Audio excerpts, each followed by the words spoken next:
大家好，我是超子，今天给大家分享一道老上海口味的蟹黄葱油拌面，葱香酱香浓郁，面条筋道爽滑，而且做法非常简单，几分钟就做好。话不多说，接下来我们开始操作。首先准备1元钱的面条，少许小葱，1小瓶蟹黄酱，面条、干面、湿面都可以。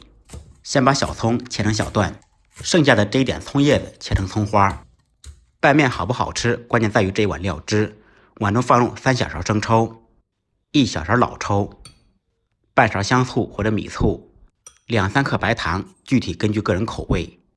放入4小勺清水，把料汁搅拌均匀备用。起锅放入1小勺灵魂猪油，再放入少许普通植物油。油化以后放入10粒花椒，少许洋葱。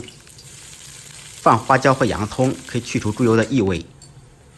炸至变色，炸出香味以后，打出残渣，然后放入切好的小葱段，把小葱的香味彻底炸出来。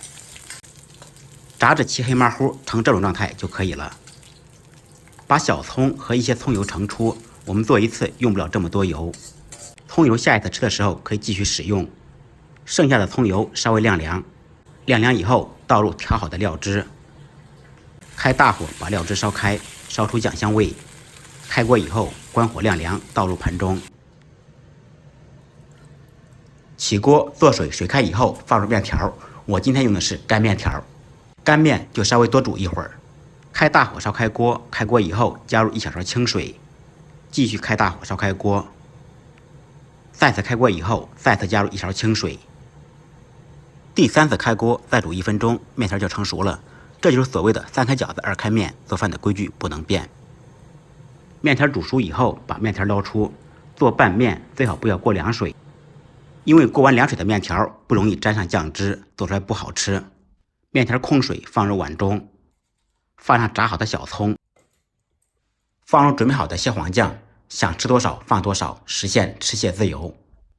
当然也可以放入开洋和虾油，再倒入一点蟹黄油，用筷子彻底搅拌均匀。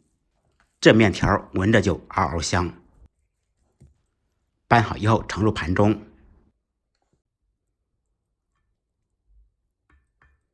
放入一点炸好的小葱段，再撒上迷人的小葱花，再来1小勺蟹黄酱，那真的是嗷嗷香。按照我的方法做，不好吃您提着螃蟹来找我。感谢朋友们的支持点赞，再忙再累记得按时吃饭。下期视频见，拜拜。